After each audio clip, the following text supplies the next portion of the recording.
Namaskar. This is Akhilesh Bhargava. Welcome to Tit-Bits on Business and Finance with me.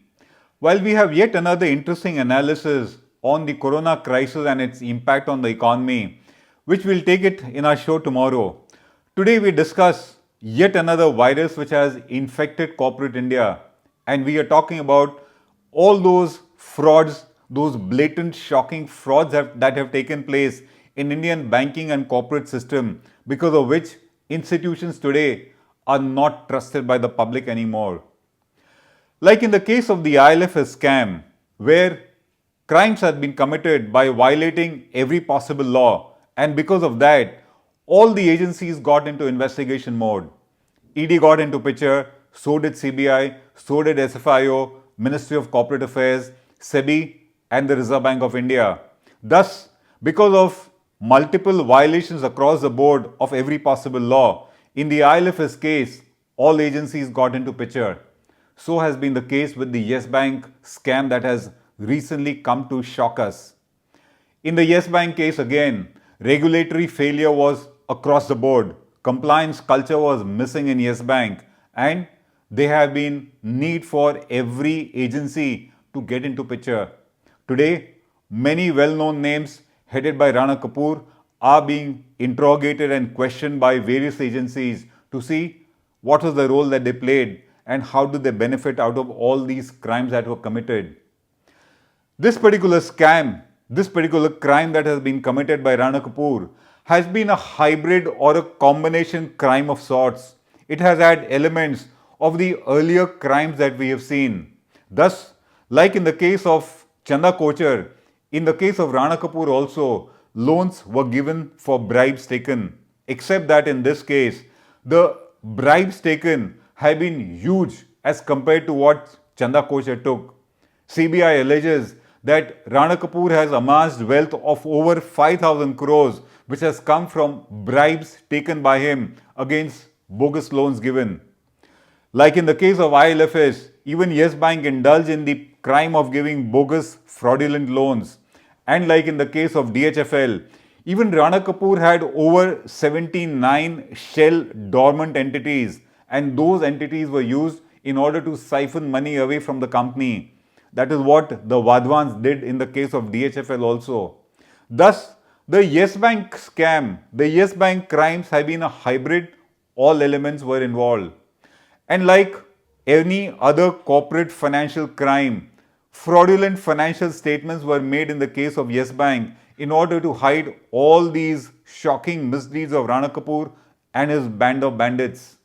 And of course, in order to facilitate these kind of activities, these kind of crimes, all those who could have prevented these crimes from being committed, whether they were the auditors or the directors, the independent directors, the rating agencies, etc., all of them connived either knowingly or they were negligent, such that these crimes could be committed for years together.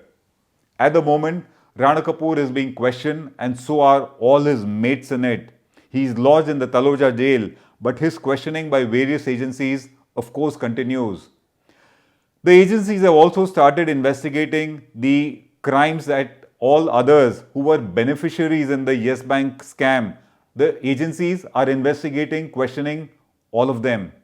So far, the ones who have got questioned include Gautam Thapar of the Avanta Group.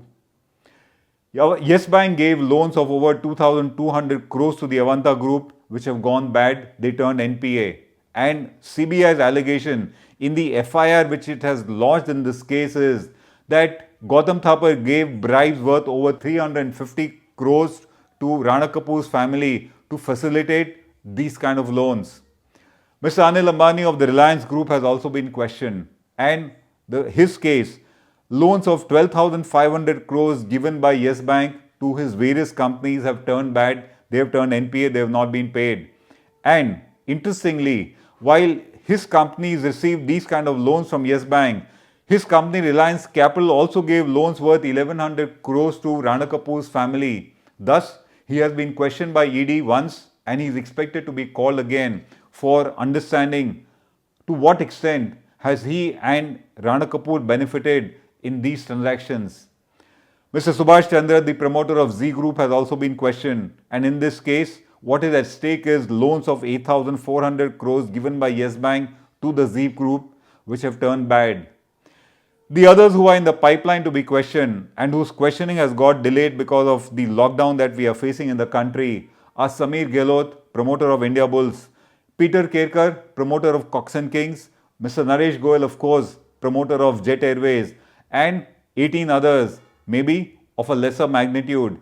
But the elements in this entire crime that have got committed, whether they were loans of a few crores or a few hundred crores or a few thousand crores, the elements have been common. And what have they been? When you look at all these big names who have been involved, you will realize that they have all been at some point of time favorite cronies of the system. Naresh Goyal has been a crony, so has been Mr. Anil Ambani, so has been the case of Mr. Gautam Thapar. They were all preferred by the system. It's just that they are no longer so. Thus, the first common element of all these who have participated in this entire crime of Yes Bank is they were cronies of the system at some point of time. They were all at the top of the pecking order, whether in business or in society. And when they were in their prime in this particular situation, they ruled the roost. They were all influential, powerful, well-connected individuals who ran large corporates. At that point of time, they seemed to be extremely deep-pocketed. The fact remains is that their pockets had been made deep and filled by money which has been of extremely questionable source, and authorities clearly allege that that money has come because of a proceed of crime, cheating. All of them thus indulge in extremely shocking, shameful transactions. They indulge in transactions which violated laws across the board. Yet another interesting common element which all of them have had is that all of these big men had big advisors. They had top names in respective professions who were advising them and under whose advice these kind of affairs got generated. The top chartered accountants, top lawyers, top auditors, top rating agencies, top bureaucrats, top bankers, top financial consultants were all involved with all of these promoters, and it is their advice which was sought. If you want to see all their names, go to the glossy balance sheets, annual reports of all these companies which today have bitten the dust. But if you go to the past and see those glossy reports, you will notice top men of this nation in the respective professions were advisors to all these persons who were beneficiaries of fraudulent transactions. Thus, this powerful coterie of persons, whether the client or the advisor, they had ready access to all the top names in the country, whether it was the Babus, the Netas, or all those who manned the system. What was the net result of this association, this questionable association of the top professionals and their clients? Delinquents got created. Chanda Kochar was a delinquent. So has been the case of Ravi Parthasarathy of ILFS. So is the case of Rana Kapoor. So is the case of Vadvans of DHFL and all others. And this clique, this coterie indulged in shocking, giant corporate frauds and scams under which all possible laws were violated. The larger issue that we want to draw today and why we are discussing all this is that if Gabbar is guilty, then so is Sambha. If all the promoters of all these organizations are found to have indulged in wrong transactions and they are found to be guilty and they are being prosecuted, so must be the case of all their accomplices and advisors who are truly their Sambhas. Our first issue today is that if Gabbar is guilty, so is Sambha, and the agencies must question, prosecute all the Sambhas also. A second bigger issue that we are talking today is because of the misconduct, crimes of all these individuals today, the public doesn't trust institutions.